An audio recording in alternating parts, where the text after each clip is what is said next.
Hola chicas, hola chicos. Corresponde ahora que abordemos la cuestión de las organizaciones obreras y de alguna manera también su contraparte, las organizaciones empresariales que surgieron en la época que estamos abordando.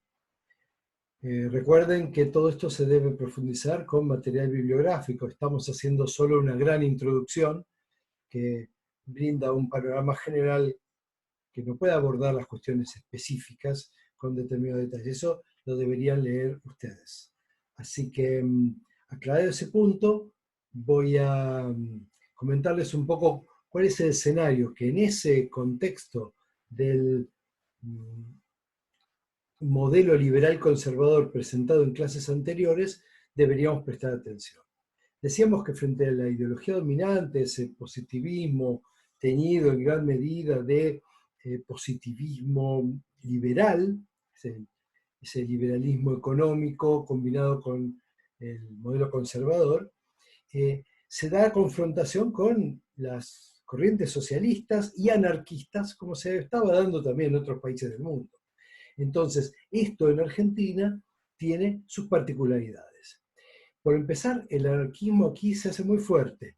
Llegan corrientes europeas, son invitados algunos líderes como Enrico Malatesta o Pietro Gori, se desarrollan muchísimas publicaciones, hay inclusive recientemente un texto académico que recoge todas las publicaciones anarquistas y son muchísimas, porque cada agrupación, cada sociedad de resistencia, como se llamaban las operadas por los anarquistas, desarrollaban su publicación. Probablemente la más famosa, que continuó durante el tiempo y aún hoy se puede encontrar en kioscos del centro de la ciudad de Buenos Aires, es La Protesta Humana, después llamada La Protesta.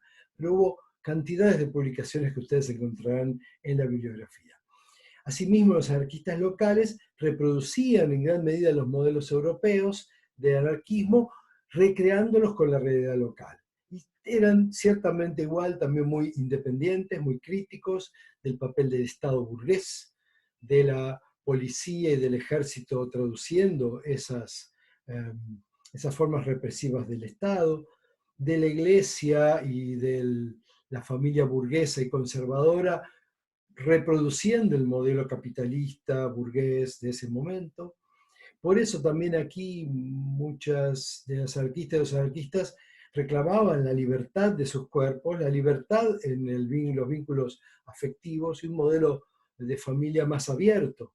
De hecho, hoy muchas de las corrientes de relaciones amorosas libres y poliamor, etcétera, en todo el mundo, tienen reminiscencias con la anarquía relacional de los primeros anarquistas. Y algunas de las autoras, como Emma Goldman, profundizaron mucho el tema de la mujer, pero inclusive teóricos políticos que leemos en tanto pensamiento político como Mikhail Bakunin, también tenían un concepto del amor y las relaciones muy distinto del amor romántico que ocultaba todo el control y la reproducción del modelo capitalista. Los anarquistas y las anarquistas argentinas fueron muy fuertes en los primeros tiempos, y junto a esta corriente apareció primero a través de agrupaciones más pequeñas y luego más en agrupaciones de tipo político partidario, el socialismo, que se tradujo en la formación del Partido Socialista eh, posterior a los años 90, fue progresivamente organizándose hasta una formalidad en 1896. El Partido Socialista y los socialistas argentinos tuvieron una fuerte inspiración en el revisionismo, especialmente el de Bernstein, pero también se reflejaron otras corrientes y eso llevó a debates internos entre los socialistas que llevaron a su vez a que el liderazgo bastante claro de Juan B. Justo fue disputado por sectores como el de Alfredo Palacios, Ugarte y muchos otros más, y se escindieran distintos partidos socialistas. A su vez, ya desde el principio del siglo XX, habrá agrupaciones sindicales de corte socialista que van a tener más fuerza ya yo diría ya en los años 20, con mucha claridad, pero fue un proceso progresivo e incipiente. A, a estos agrupamientos debemos agregar la corriente sindicalista. Los sindicalistas eran una corriente inspirada en Europa por los teóricos como George Sorel y la idea de la violencia como gestora de la historia y la lucha contra el Estado burgués, tenían ciertas afinidades con los anarquistas, pero se distanciaban de ellos en que el corpus ideológico de los anarquistas era un corpus mucho más elaborado y los sindicalistas apelaban más que nada a la organización del sindicato como célula revolucionaria. Con todo, en muchos casos confluyeron, pero en Argentina se hicieron principalmente presentes a partir de los primeros años del siglo XX y de la formación, como veremos después, de la Unión General de Trabajadores en 1903, donde su papel va a ser más fuerte y se van a volver hegemónicos en el movimiento obrero a partir del 15, podríamos decir, con claridad. Y influirán mucho en la etapa posterior a la que vamos a analizar ahora, que es la del radicalismo en el poder. Dicho esto y hecha esta presentación, yo voy a volver a mis anteojos para compartirles a ustedes una pantalla con con algunos materiales para que ustedes puedan visualizar la evolución del movimiento obrero. En principio, voy a correr esto de aquí, tenemos las primeras organizaciones gremiales. Aquí hay alguna pequeña discusión respecto de cuándo una agrupación de trabajadores empieza a ser una organización gremial. Formalmente se suele definir, más allá de algunos intentos de embarcaciones en el Paraná y otros más, se suele definir que en 1857 se constituyó la Sociedad Tipográfica Bonaerense y casi conjuntamente la Sociedad de Zapateros San Crispín, y ese fue el origen de las primeras organizaciones obreras. Después aparecieron muchísimas más, como comercio, albañiles, sastre, etc. En la bibliografía ustedes lo van a profundizar. Hacia los años 80, se puede decir que algunas de estas agrupaciones tienen una denominación directa como parte del anarquismo internacional, como es la Sociedad de los Panaderos, y también se crean algunas estructuras más grandes, como la Fraternidad de los Conductores de Máquinas Ferroviarias, que es muy importante. Las estructuras gremiales modernas, cuando hacemos alusión a esto, pretendemos diferenciarnos de las mutuales, las sociedades de socorros mutuos que existían con anterioridad, o las vinculadas a algún principio religioso. Entre ellas cabe destacarse la Unión Tipográfica Bonaerense. Algunas discusiones alrededor de estas primeras agrupaciones las van a encontrar seguramente en los textos y no voy a profundizarlas ahora. El vínculo con la internacional ya se da desde 1872 y se registran algunas huelgas exitosas ya desde 1878, los propios tipógrafos, 1881 los empleados de comercio, y con mucho más fuerza desde 1888 hasta 1890 por la situación de crisis económica. Algunas de estas huelgas tenían una resolución favorable, eran en general situaciones de obreros y patrones en conflicto que se resolvían generalmente sin gran intervención del Estado. Hay para entonces un momento que podríamos decir de cambio a partir de 1890 y vamos a referirlo pronto. Mientras quiero destacar que ya en estas primeras organizaciones había una fuerte participación femenina. Esto a veces en los libros queda un poco de lado, nuestros abordajes no son un abordaje desde la perspectiva de género, pero es importante reconocer este papel de entrada en las organizaciones obreras, porque las trabajadoras tienen un lugar central. Hay muchísimos ejemplos, aquí ustedes tienen algunas citadas apenas, de hecho, en el socialismo, Alicia Moró de Justo, años más tarde va a ser mucho más fuerte, y también hay otros personajes, tanto en el anarquismo como en el socialismo, que van a ser muy destacadas, pero vamos a marcar solamente algunos ejemplos, que después ustedes podrán ver en algunas citas textuales en trabajos que vamos a desarrollar, como el de Carolina Musili, que es interesante, era una trabajadora afiliada al Partido Socialista y que posteriormente fue funcionaria encargada en el Departamento de Trabajo que se crea en 1907 de relevar condiciones de trabajo. Así que son las primeras que ve esto. También, como todos los las agrupaciones anarquistas y socialistas participaban en periódicos y escribían. Entonces, Gabriel Musil es un caso menos vistoso que otros, porque no tenía grandes discursos o grandes publicaciones, pero sin duda un trabajo sistemático y muy clave en estos casos. Virginia Bolten es famosa por desarrollar aquel discurso el 1 de mayo de 1890, cuando se empieza a conmemorar el Día de las Trabajadoras y los Trabajadores. También escribía en un diario y era incendiaria, valga la similitud de palabras, era incendiaria en sus discursos. Después ustedes tendrán la oportunidad tal vez de leerla, y muy clara en los principios anarquistas que defendía. Juana Rouco era una militante anarquista que participó en la huelga de inquilinos e inquilinas y de la famosa Marcha de las Escobas. Después voy a mencionar brevemente, pero les recomiendo que profundicen, que en 1907 paralizó la ciudad de Buenos Aires. Un gran liderazgo de mujeres allí, en parte porque muchos de los hombres salían al trabajo, las que tenían que mantener la huelga de inquilinos sin ser desalojadas eran ellas y los niños, y en parte porque muchas de ellas eran militantes de primera mano, con un fuerte liderazgo. A ella se le aplicó después la ley de residencia que mencionaremos luego, volvió al país, estuvo exiliada en Uruguay. Mujeres de combate de todo el día y de toda la vida.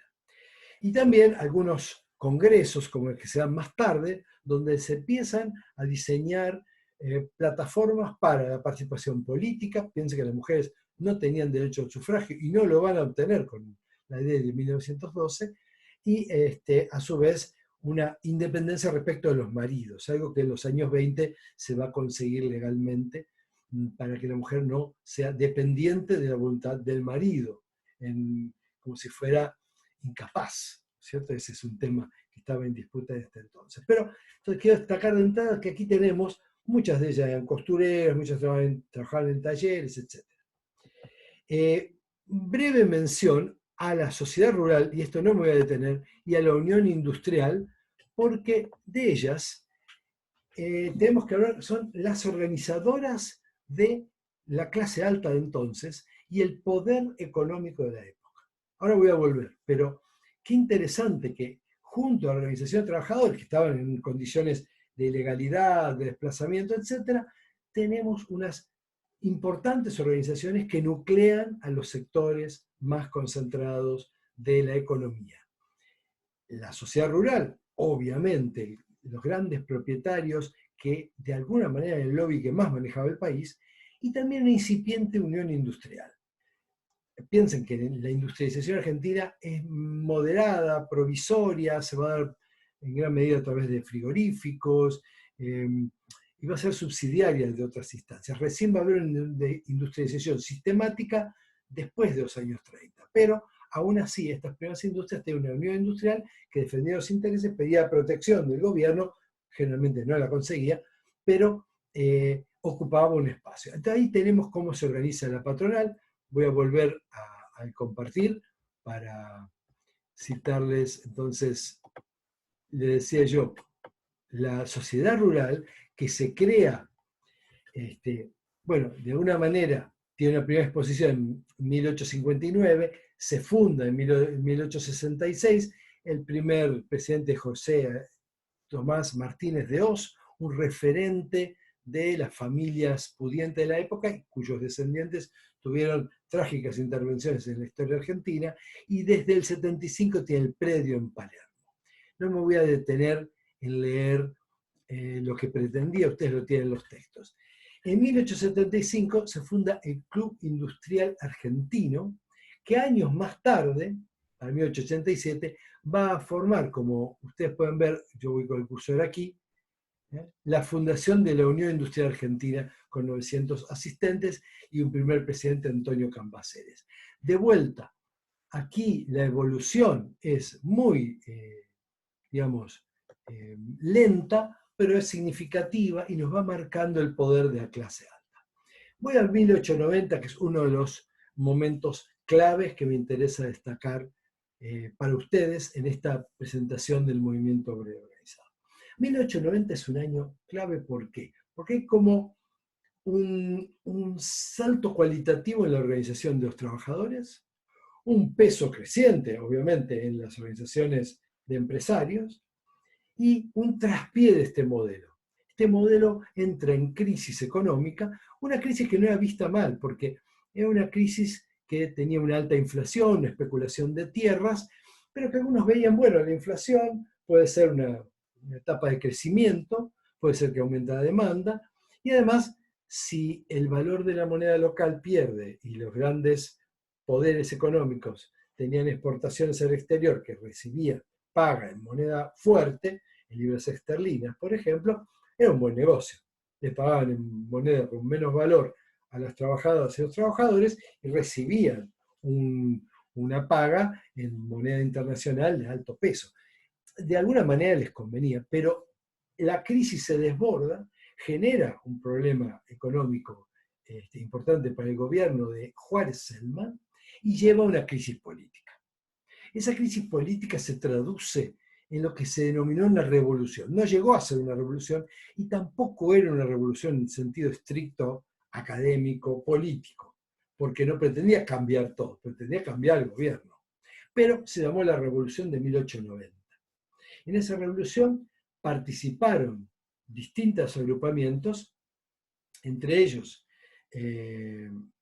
los católicos desencantados con las famosas leyes laicas del gobierno liberal conservador, que era bastante anticlerical, que había intervenido en cementerios, matrimonios, registros civiles, lugares que eran propios de la iglesia. Sectores de jóvenes trabajadores y trabajadoras, más que nada de cuello blanco, como se les llamaba, hijos de inmigrantes que no tenían acceso al voto. Sectores mitristas desencantados con la política como se estaba llevando y buscando un espacio de participación política que no tenían. Y hasta algunos dicen que sectores vinculados al propio Julio Argentino Roca, cuyo cuñado era el presidente Juárez Selman y que tenía diferencias con él, estarían un poco atrás.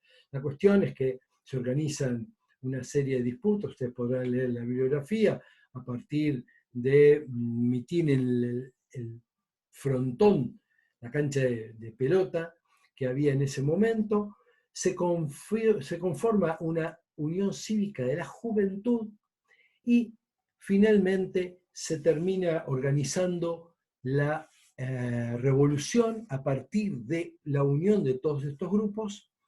Esta revolución es sofocada, alguien avisa, las comunicaciones fallan, son detenidos algunos de los líderes, pero como se decía en la época, la revolución está sofocada, la revolución está derrotada, el gobierno está muerto. Y asume en el lugar de Juárez Selman el vicepresidente, o sea, tampoco fue un cambio tan importante, fue el vicepresidente Carlos Pellegrini que reordena la cuestión económica, mientras tanto se redefine a cuestión política. La cuestión política se redefine de esta manera.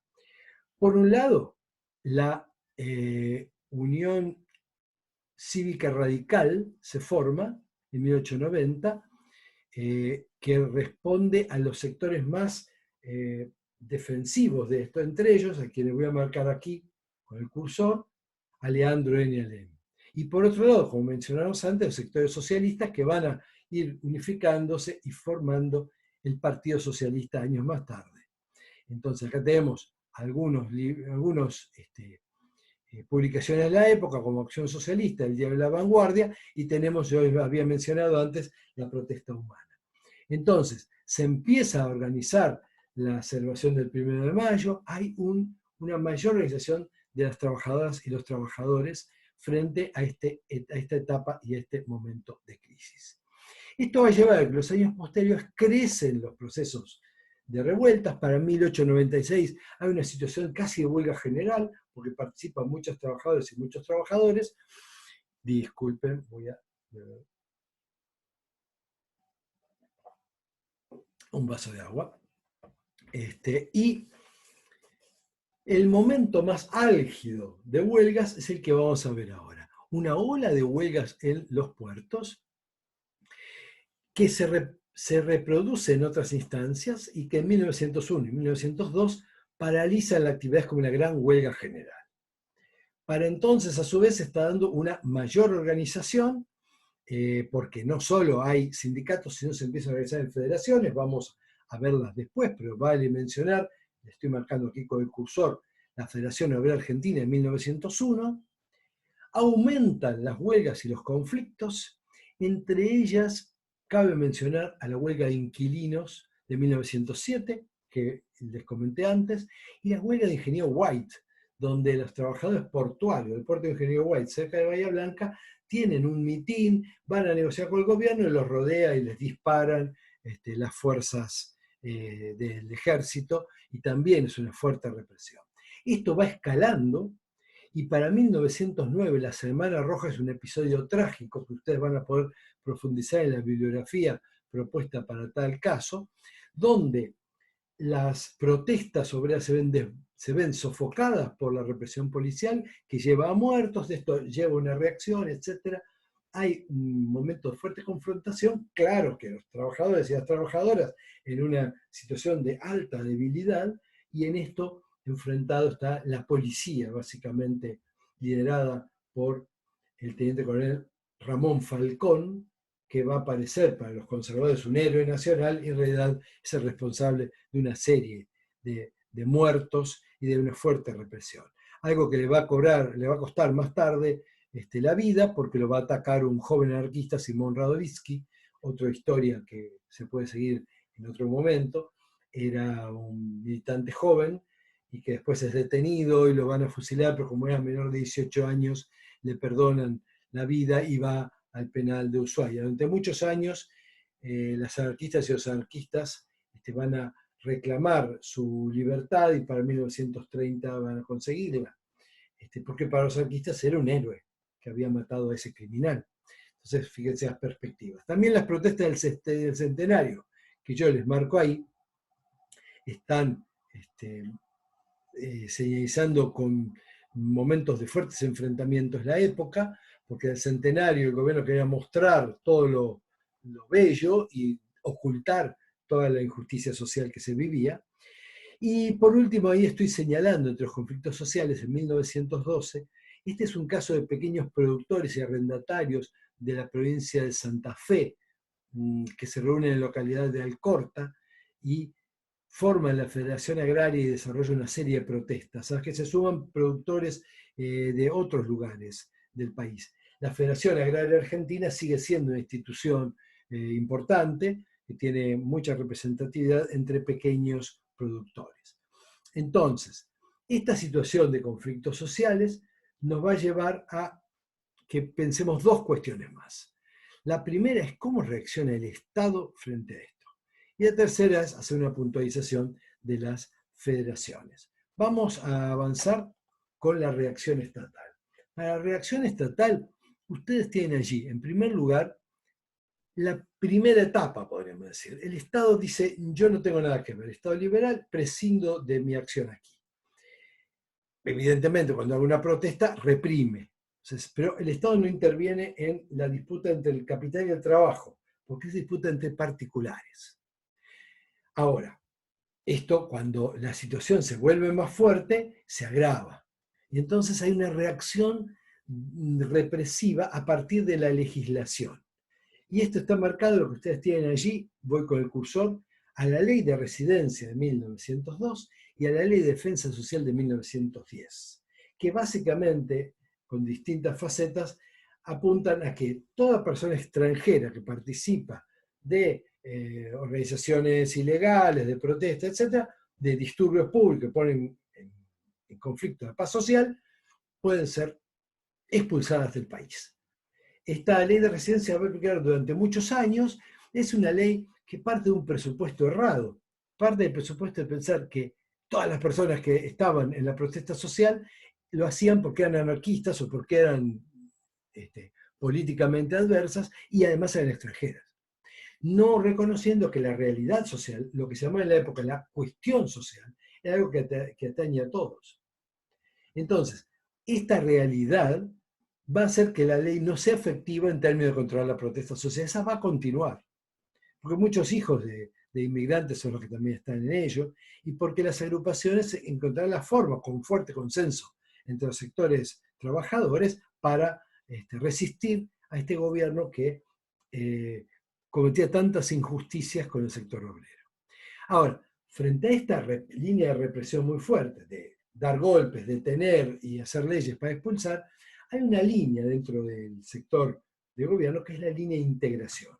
Una línea que empieza a negociar, que a la luz del liberalismo internacional dice esto tampoco corresponde que funcione así, que sea de esta manera, e intenta cambios. Esto está expresado en algunas cuestiones que yo marco aquí. Por un lado, la invitación a un especialista catalán, Juan Vialet Massé, a que desarrolle un informe sobre la clase obrera en el país. Y Vialet Massé se lo toma muy en serio y además adopta un estilo de investigación que hoy sería como una especie de antropólogo antes de tiempo, porque va a los lugares de todo el país, recorre los caminos, va a los lugares de trabajo, habla con la gente y en algún lugar trabaja él, participa él. Entonces ve las injusticias y después ustedes pueden leer algún fragmento, es terrible. Las condiciones de trabajo de mujeres, niños, la influencia del poder económico en la política, los jueces de paz que tenían que laudar, que no miraban estas situaciones, es un panorama dantesco. Cuando él le entrega al presidente Roca en su segundo mandato el informe, ese informe termina cajoneado y nadie hace nada. Y pasados los años, cuando se cumplieron los 100 años, hubo un cineasta que revivió algo de esto y se dio cuenta que muchas condiciones de trabajo todavía eran trabajo insalubre, en algunos casos casi esclavos, forzosos, que no había cambiado tanto. Qué terrible. El otro elemento es la ley de trabajo que propone el ministro Joaquín B. González, que después no termina siendo promulgada y que recibe mucha oposición de los sectores de poder económico. Y el otro elemento es el Departamento Nacional de Trabajo que se crea en 1907. Si bien las funciones son limitadas y administrativas al principio, es la primera vez que hay una instancia nacional que organiza y revisa el trabajo. Hay después una legislación que en general es promovida por socialistas. Estos socialistas llegan al Parlamento a partir del cambio de una ley de circunscripciones, cuando en la circunscripción de La Boca, el socialista, el dirigente socialista Alfredo Palacios, gana la diputación a sus opositores, entre ellos a uno de los principales conservadores que era Rodríguez Larreta. En ese momento gana Palacios y es el primer diputado de América Latina Socialista, después vendrán otros, y van a promover leyes, que en general son leyes que después terminan teniendo consenso de otros sectores y se van promulgando de a poco, como las que ustedes tienen allí respecto de trabajo de mujeres y niños, jubilaciones para ferroviarias, penalidades por no cumplir leyes obreras o accidentes de trabajo. Finalmente, otra ley que va a tener que ver con esta línea es la ley Sáenz Peña que voy a mencionar a continuación. Me voy a detener un poquito más al cierre de esta clase. Voy a la otra diapositiva que quería mostrar y con esto termino con las diapositivas y hago un cierre de ciertos conceptos yo. Las federaciones son un instrumento importantísimo de organización de los sindicatos. Y si bien había habido en 1891 ya un principio de federación de trabajadores, esto no tiene mucha continuidad y no termina consolidándose. La continuidad la va a desarrollar en 1901 la Federación Obrera Argentina, que luego vive tensiones en su interior y se va a formar la Federación Obrera Regional Argentina, ese concepto internacionalista que predominaba entre los anarquistas, que son los que van a dominar la FOA, convertida luego en FORA. Tenemos después otras instancias, como los círculos católicos de obreros y la fundación de la Liga Demócrata Cristiana más tarde, pero no nos vamos a meter en ello, pueden profundizarlo en la bibliografía. Para 1903, que es lo que lleva también implícita la división de la FOA, se crea la UGT, que tiene una fuerte presencia de socialistas y de los recién llegados sindicalistas, la Unión General de Trabajadores. Siguen los conflictos, esta unión, los gremios se reformulan y vuelven a armar una organización diferente, ya claramente sindicalista, en 1909, que es la Confederación Obrera Regional Argentina, la CORA, y se va a profundizar su peso en los conflictos posteriores. Así que para 1910 nosotros tenemos la CORA sindicalista y la FORA anarquista, que van a desarrollar lazos para unirse en una única FORA en 1914. Pero esto va a tener poca vida, como veremos después. Entonces, aquí tenemos las federaciones. Con esto vamos a ir al cierre de esta clase.